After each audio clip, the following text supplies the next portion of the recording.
اس معاشرے کو بچانا چاہتے ہیں تو ہمیں پھر سے قرآن پڑھنا پڑے گا، ہمیں قرآن پاک پر عمل کرنا پڑے گا۔ میرا نوجوان، آج جب تو رات کو بستر پہ سوتا ہے تو تیرے سرانے کے نیچے، تکیے کے نیچے کوئی نہ کوئی گندا ناول ہوتا ہے، یا موبائل پر کوئی گندا ناول چل رہا ہوتا ہے، گندی فلم چل رہی ہوتی ہے۔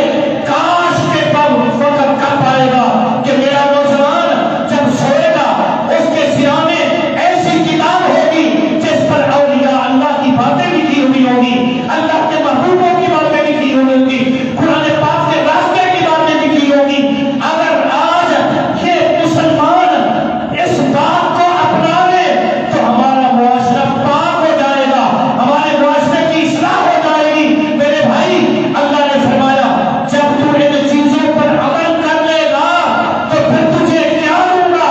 اللہ فرماتا ہے اولئک هم الوارثون الذین یرثون الفردوس ہم فیہا خالدون۔ جب تو میرے اور میرے محبوب صلی اللہ علیہ وسلم کے راستے کو اپنا لے گا تو میں تجھے اپنی جنت کا وارث بنا دوں گا، پھر میری جنت کا وارث تو بن جائے گا۔ تو وارث جس کو مرضی تقسیم بھی کر سکتا ہے، پھر تیری سفارش سے مانا کروں گا۔ تو میرے بھائیوں، ضرورت اس بات کی ہے کہ ہم قرآن پاک پر عمل کریں، پھر ہمارا معاشرہ پاک ہو سکتا ہے۔ آج ہمارے دلوں کے اندر اللہ کا خوف پیدا ہو جائے، ہم دودھ میں پانی پانا چھوڑ دیں گے۔ ہمارے دلوں کے اندر اللہ کا خوف آ جائے، ہم کم بولنا چھوڑ دیں گے۔ ہمارے دلوں میں اللہ کا خوف پیدا ہو جائے، ہم کم ناپنا چھوڑ دیں گے۔ اللہ کا خوف ہمارے دلوں میں آ جائے، ہم ملازمت کا وقت پورا پورا کام کریں گے۔ اگر ہمارے دلوں میں اللہ کا خوف آ جائے، ہمارے ماں باپ سکھی ہو جائیں گے، ہمارے گھروں کا معاشرہ پاک اور طیب ہو جائے گا۔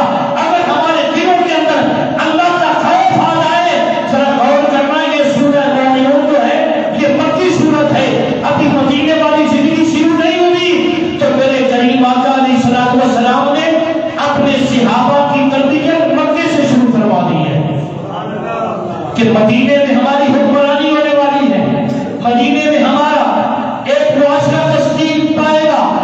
اس لیے ابھی سے تمہاری اصلاح کرتا ہوں، ابھی سے تمہیں میں وہ باتیں بتاتا ہوں جن پر تم نے عمل کرنا ہے تو تم کامیاب و کامران ہو جاؤ گے۔ میرے بھائیوں، وقت بہت تھوڑا ہوتا ہے، اس لیے اب ذرا غور فرمائے نا، قرآن پاک کی ابتدا اللہ نے کہاں سے فرمائی ہے؟ الذین یؤمنون بالغیب ویقیمون الصلاۃ۔ یہ ہے معاشرہ، یہ کیا ہے؟ اصلاح ہے۔ بولے بڑی مہربانی، اصلاح ہے۔ اللہ نے فرمایا کہ آؤ تمہیں بتاؤں ایمان کس کا سلامت ہے، ایمان کس کا سلامت ہے۔ اللہ نے فرمایا سب سے پہلی نشانی یہ ہے یؤمنون بالغیب، غیب پر ایمان لانا۔ کیا مطلب؟ اللہ کو ہم نے دیکھا نہیں، اس کا خوف اپنے دل میں بٹھانا۔ جہنم کو ہم نے دیکھا نہیں، یہ ماننا کہ وقودها الناس والحجارہ اعدت للکافرین، کہ جہنم میں انسان چلیں گے، جہنم میں پتھر چلیں گے، وہ کافروں کے لیے تیار کی گئی ہے۔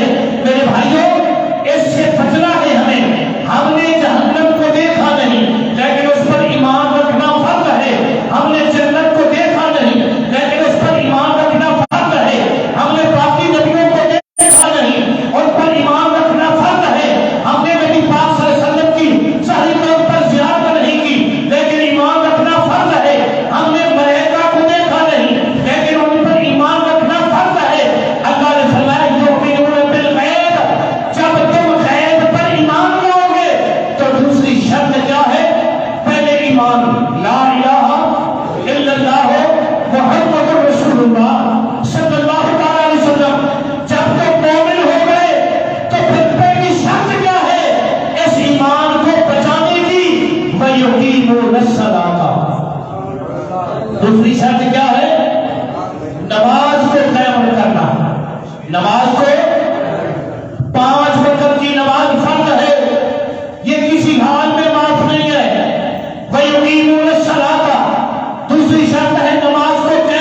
عظمت و شان مصطفیٰ، تاجدار ختم نبوت، تاجدار ختم نبوت، نعرہ تحقیق، نعرہ غوثیہ۔ ایک بات میں آپ کو عرض کرنے لگا ہوں، شاید کسی نے پہلے پڑھی ہو یا سنی ہو، بہت کم لوگوں نے یہ سنی ہوگی۔ جب مدینہ شریف سے پہلی مرتبہ 5 بندے آئے جنہوں نے آ کر نبی پاک صلی اللہ علیہ وسلم کے ہاتھ پر بیعت کی، اس کو بیعت عقبہ اولا کہتے ہیں۔ وہ چلے گئے، پھر وہ اپنے ساتھ، یہ 7 تھے یا 5 تھے، پھر بھی اپنے ساتھ 5 بندے اور لے کے آئے، یعنی 12 بندوں کا یہ کافلہ آیا۔ انہوں نے آ کر نبی پاک صلی اللہ علیہ وسلم کے ہاتھ پر بیعت کی۔ اس وقت یہ مدینہ نہ تھا، یہ یثرب تھا، بیماریوں کا گھر۔ میرے نبی نے قدم رکھا تو اللہ نے فرمایا آج کے بعد یہ مدینہ المنورہ ہے، میرے نبی صلی اللہ علیہ وسلم کی برکت سے۔ تو جب سرکار نے ان سے بیعت لی، تو جب سرکار نے ان سے شرطیں لی، بیعت لیتے وقت وہ نظر میں رکھیں۔ آج ہم بیعت کرتے ہیں نا تو پیر صاحب انٹرویو کیا کرتے ہیں، ماشاءاللہ کتنی زمین ہے، کتنی گاڑیاں ہیں، کیا نوکری کرتا ہے، کتنا بینک بیلنس ہے۔ ذرا آؤ نا اصل بیعت بھی آپ کو عرض کرتا ہوں۔ جو میرے نبی صلی اللہ علیہ وسلم نے بیعت لی وہ کیا تھی؟ سرکار نے جب بیعت لی تو سرکار نے فرمایا پہلی کے ملا کے میدان میں سرکار نے بیعت لی تھی، اور فرمایا پہلی شرط یہ ہے کہ تم چوری نہیں کرو گے۔ پہلی شرط کیا ہے کہ تم چوری، یہ اصلاح معاشرہ آمینہ قرار ہمیں عطا کر رہا ہے۔ فرمایا پہلی شرط یہ ہے کہ تم چوری نہیں کرو گے، اور دوسری شرط یہ ہے کہ تم بدکاری نہیں کرو گے، اپنی نظروں کو پاک رکھو گے، اپنی زبان کو پاک رکھو گے، اپنے کانوں کو پاک رکھو گے، اپنے دماغ کو پاک رکھو گے، اپنے ہاتھوں اور پاؤں کو پاک رکھو گے، اور تیسری شرط یہ ہے کہ اولاد کو قتل نہیں کرو گے، بالخصوص بیٹیوں کو قتل نہیں کرو گے۔ اس وقت معاشرہ تھا نا، بیٹیوں کو زندہ تنگور کر دیا جاتا تھا۔ سرکار نے فرمایا سب سے بڑا گناہ اس معاشرے کا یہ ہے کہ بیٹیوں کو قتل کیا جاتا ہے۔ جو محمد کے ہاتھ پر بیعت کرے گا اس کو یہ شرط ماننا پڑے گی کہ وہ بیٹیوں کے لیے رحمت کا سبب بن جائے گا۔ اور فرمایا چوتھی شرط یہ ہے کہ کسی پر تہمت نہیں لگاؤ گے۔ چوتھی شرط کیا ہے؟ کسی پر تہمت۔ یہ بات ہے بڑی وضاحت، ایک بات ایک خطبے کی ہے، لیکن آپ حضرات پڑھے لکھے سمجھتے ہیں۔ فرمایا چوتھی شرط یہ ہے کہ کسی پر تہمت نہیں لگاؤ گے، اور 5ویں شرط یہ ہے کہ کسی کی چغلی نہیں کرو گے، غیبت نہیں کرو گے، اور فرمایا 6ویں شرط یہ ہے کہ رسول خدا صلی اللہ علیہ وسلم کی ساری زندگی اطاعت کرو گے۔ یہ 6 شرطیں تھیں جن پر آمینہ کے لال نے بیعت لی تھی۔ اگر ہم ان شرطوں پر کاربند ہیں تو پھر ہماری بیعت رسول اللہ سے ہے، اگر ان سے ہم ہٹ چکے ہیں تو سمجھ لو کہ پھر ہماری بیعت ختم ہو چکی ہے۔ میرے بھائیوں میں نے اشارہ ہی کرنا تھا جاتے ہوئے آخر میں ایک حدیث پاک وقت بالکل تھوڑا ہے، آپ حضرات کے دماغ تک دستک دے کر عرض کرنا چاہتا ہوں۔ جس بات کو آج ہم آزادی سمجھ رہے ہیں، ہماری عورت نے جس بات کو آزادی کا نعرہ دیا ہوا ہے، نسائی شریف میں یہ حدیث موجود ہے، ابو داؤد شریف میں یہ حدیث موجود ہے، ترمذی شریف میں یہ حدیث موجود ہے، مستدرک الحاکم میں یہ حدیث موجود ہے، اور 20 کتابوں میں یہ حدیث موجود ہے۔ آقا کونین صلی اللہ علیہ وسلم سرکار نے فرمایا ایک عورت اپنے گھر میں جسم پر عطر لگاتی ہے، پھر برقع بھی پہن لیتی ہے، چاہے ٹوپی والا پہن لے چاہے دوسرا پہن لے، ہاتھوں پر بھی دستانے چڑھا لیتی ہے، پاؤں بھی اس کے ننگے نہیں، اس نے عطر جسم پر لگایا۔ سرکار نے فرمایا ایما امرا استطاعت، اس نے عطر اس لیے لگایا، اس کی نیت کیا تھی؟ فَمَرَّتْ عَلَىٰ قَوْمٍ، کہ میں لوگوں کے پاس سے گزروں گی تو میرے جسم سے خوشبو آئے گی، میرا جسم خوشبو چھوڑے گا۔ جن لوگوں کے پاس سے گزروں گی ان کو میرے جسم کی خوشبو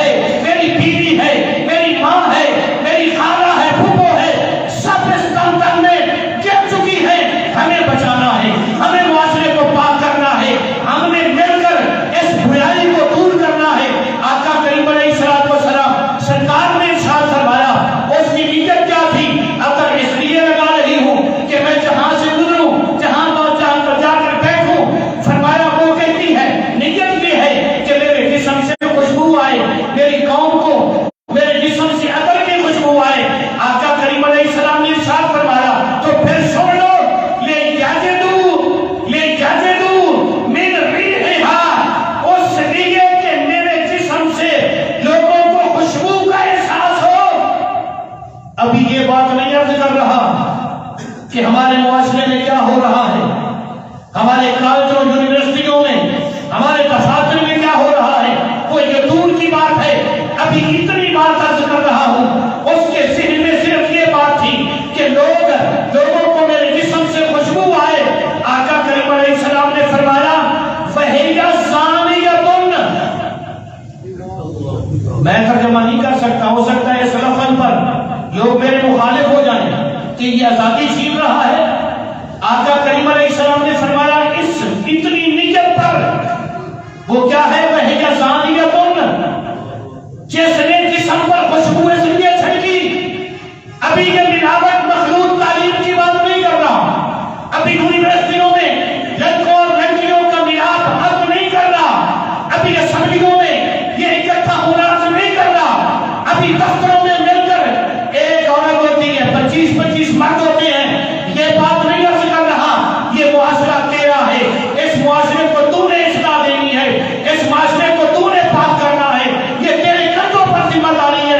اگر اس معاشرے کو آمینہ کے لال کا معاشرہ بنانا چاہتا ہے تو پھر قرآن کو پڑھنا پڑے گا، آمینہ کے لال کے فرمان کو پڑھنا پڑے گا اور اس کو سمجھ کر اس پر پھر عمل کرنا پڑے گا۔ یہ صرف ایک بندے کی ذمہ داری نہیں، یہ ہم سب کی ذمہ داری ہے۔ معاشرے کو پاک کرنا یہ ہم سب گھروں والے ہیں، خاموش کیوں بول رہے ہو؟ ہم سب گھروں والے ہیں۔ میں پہلے اپنے گھر کا محاسبہ کروں، میں اپنے گھر کی خبر لوں، میں اپنے گھر کی اصلاح کروں۔ جب میرا گھر پاک طیب طاہر ہو جائے، میرے گھر میں میری بیٹیاں سیدہ زہرا پاک کی نوکرانیاں بن جائیں، اب عائشہ صدیقہ کی خادمات بن جائیں، تو میں سمجھوں گا کہ میں کامیاب ہو گیا ہوں۔ اسی لیے تو آقا کریم علیہ السلام نے فرمایا آج تو اپنی بچی کی اصلاح سیدہ زہرا کے طریقے کے مطابق کر، اب عائشہ صدیقہ کے طریقے کے مطابق کر، اور تو گناہگار بھی ہوا تو تیری بچی جہنم کے دروازے پر جا کر کھڑی ہو جائے گی۔ فرشتے تجھے گھسیٹ کر اگر جہنم کی طرف لے جا رہے ہوں گے تو وہ بچی کہے گی نانا یہ میرا باپ ہے، یہ جہنم میں نہیں جا سکتا۔ اللہ نے فرشتوں کو پہلے ہی کہہ دیا ہوگا کہ اس طرح کوئی بندہ اگر جہنم میں جانے لگے، اس کی بچی اگر راستہ روک لے تو تم نے پھر اس کو جہنم میں لے کے نہیں جانا، اس کی بچی کے کہنے کے مطابق اس کے باپ کو جنت میں داخل کر دینا ہے۔ شرط یہ ہے کہ بچی کی اصلاح آمینہ کے لال کے احکامات کے مطابق کی جائے۔ اسی لیے تو سرکار نے فرمایا نا کہ ایک عورت 3 مردوں کو اپنے ساتھ جہنم میں لے کے جائے گی۔ اگر 3 مردوں کو ایک عورت اپنے ساتھ جہنم میں لے جا سکتی ہے تو اکیلی بیٹی اپنے باپ کو جنت میں بھی لے کے جا سکتی ہے۔ شرط کیا ہے؟ اصلاح۔ شرط کیا ہے؟ اصلاح۔ اپنی بیٹی اگر اللہ نے دی ہے تو پریشان نہ ہو کہ اللہ نے مجھے بیٹی دے دی ہے، بلکہ اس بیٹی کی اصلاح کر، قرآن پاک کے مطابق اس کو تعلیم دے، اس کو پردے کی تعلیم دے، اس کو آمینہ کے لال کی شریعت کی تعلیم دے، اس کو سیدہ خاتون جنت کی غلامی کی تربیت کر، اس کو ام المؤمنین عائشہ صدیقہ بنت صدیق رضی اللہ تعالیٰ عنہا ان کی غلامی کی تربیت دے۔ اگر تیری بچی پاک دامن، اس بچی کے لیے سرکار نے فرمایا اس بچی کا باپ میرے ساتھ ایسے مل کے جنت میں جائے گا۔ وہ بچی جس کی تو نے تربیت کی ہے شریعت کے مطابق کے مطابق، تو میرے بھائی آقا کریم علیہ السلام کے ہم سب غلام ہیں، کلمہ ہم نے پڑھا ہے، لیکن ہم سب کی یہ ذمہ داری ہے ہم اپنے معاشرے کی اصلاح کریں۔ یہ بڑا مشکل کام ہے، معاشرے کی اصلاح کرنا یہ بہت بڑا مشکل کام ہے، لیکن وہ عقل والے لوگ کہتے ہیں تنکے سے چھت بن جاتا ہے، قطرے قطرے سے دریا بھر جاتا ہے۔ اگر ہم مل کر کوشش کریں گے کہ تو امید ہے اگر نہ بھی معاشرے کی اصلاح ہوگی تو کم از کم ہمارا بیڑا تو پار ہو جائے گا۔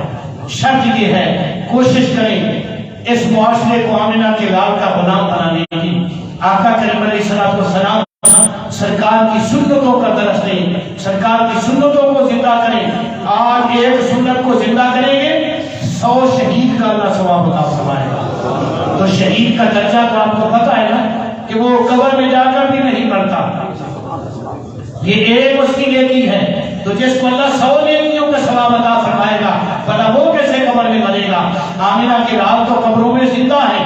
اللہ تبارک و تعالیٰ کی بارگاہ میں دعا ہے کہ مالک کائنات ہم سب کو نبی پاک صلی اللہ علیہ وسلم کی پاکیزہ شریعت پر عمل کی توفیق نصیب فرمائے۔